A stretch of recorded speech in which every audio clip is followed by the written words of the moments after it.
intensos dias de trabalhos da 4ª Conferência das Comunidades Luso-Asiáticas, provenientes de várias partes da Ásia, nomeadamente da Indonésia, de Malaca, na Malásia, de Macau, na China, de Goa, na Índia, de Myanmar, do Sri Lanka e da Tailândia, e que convergiram para esta bonita cidade de Dili. E por serem Dili, as minhas primeiras palavras são de agradecimento na pessoa de Suas Excelências, do Sr. Presidente da República e do Sr. Primeiro-Ministro de Timor-Leste, extensivas a todos os demais membros do Governo e entidades envolvidas nesta tão bem-sucedida conferência e na tão calorosa e afetuosa recepção com que fomos brindados.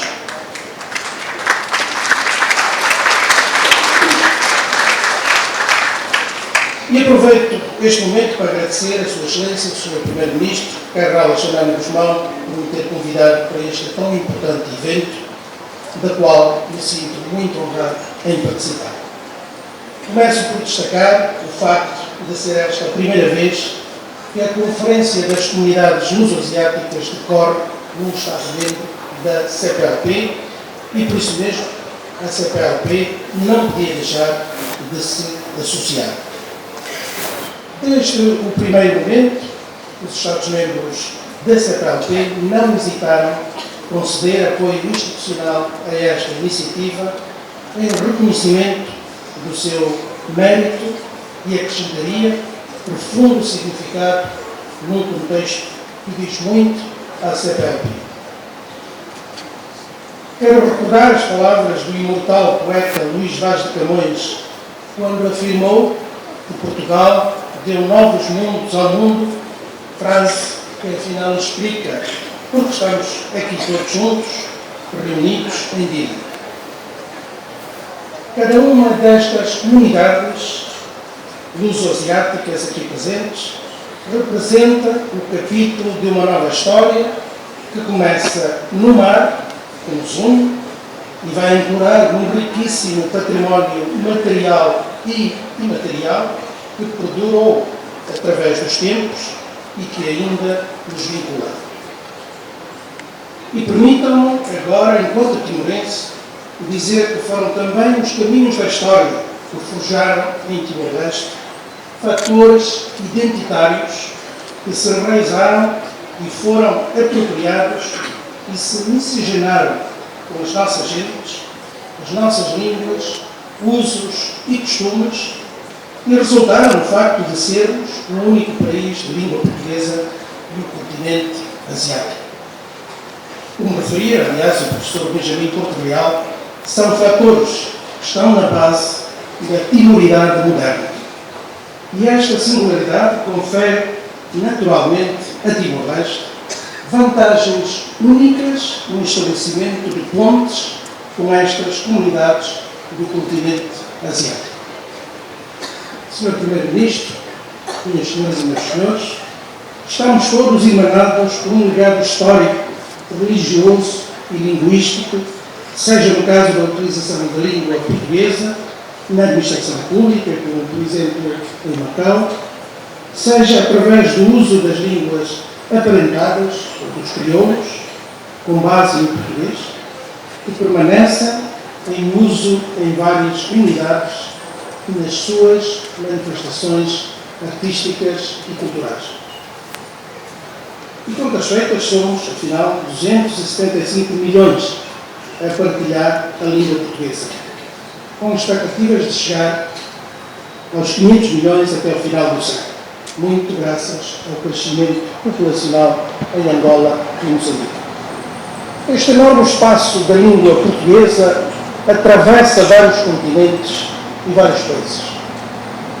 Por isso, encerra uma enorme variedade cultural, onde tradições e manifestações culturais interagem, resultando na enorme riqueza de expressão artística, como tivemos ocasião de testemunhar nos momentos culturais que nos foram oferecidos ao longo destes 3 dias, comprovando como, efetivamente, estamos unidos pela diversidade, que é o tema deste nosso encontro.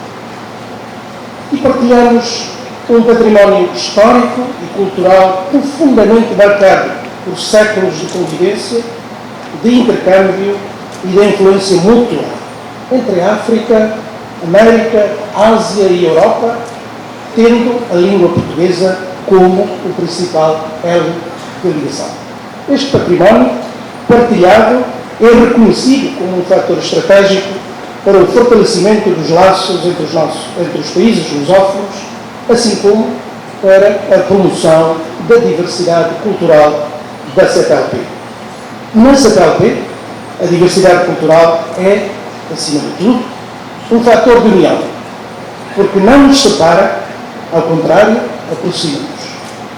E aproxima-nos porque promove a construção de uma cultura plural que serve de motor de cooperação multilateral, que, por sua vez, promove o conhecimento e o respeito mútuo, valorizando tanto as diferenças como os elementos comuns, consolidando e fortalecendo a nossa coesão. Por isso, a realização de iniciativas nacionais e internacionais de promoção e valorização desta matriz que nos une, como é, exemplo, esta conferência, é importantíssima. Primeiro, porque permite o registro e a preservação da memória. Segundo, e mais importante ainda, porque promove a divulgação, promove e divulga a sua existência, revelando as suas diferentes vozes e formas e contribuindo para as manter vibrantes e resilientes. E terceiro, porque permite a valorização da expressão local e comunitária, um diálogo harmonioso com a dimensão nacional dos países a que pertencem, contribuindo inclusivamente para a projeção e afirmação da diversidade cultural destes países no plano internacional. E permitam-me agora que retome uma ideia que foi expressa na mensagem do Sr. Primeiro-Ministro de Portugal, que me parece também muito importante.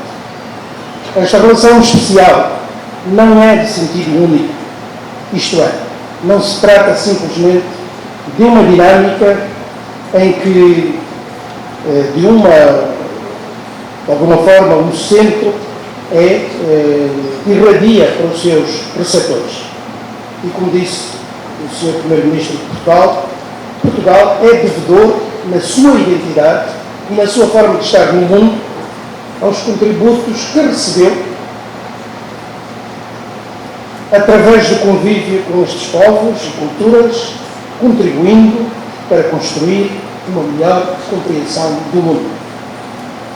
Nesta mesma linha, quero referir-me também à ideia que nos deixou o Sr. Presidente Ramos Horta, quando nos recordou que não estamos só ligados a Portugal, ou Portugal a nós, estamos ligados uns aos outros.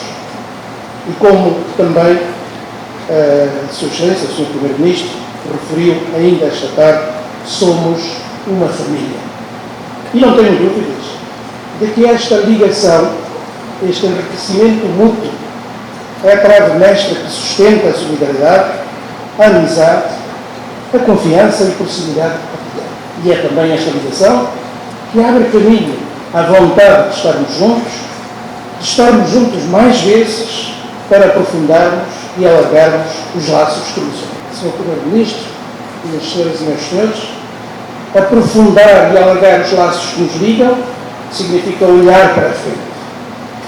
Olhar para a frente não só no sentido de preservação e transmissão deste legado às gerações vindouras, mas também no sentido de criarmos formas renovadas de trabalharmos em conjunto. Esta nossa quarta conferência das comunidades luso-asiáticas deu um passo em frente nesta matéria, com a celebração da Declaração de Dili sobre a criação da Associação das Comunidades Luso-Asiáticas, com sede em Dili.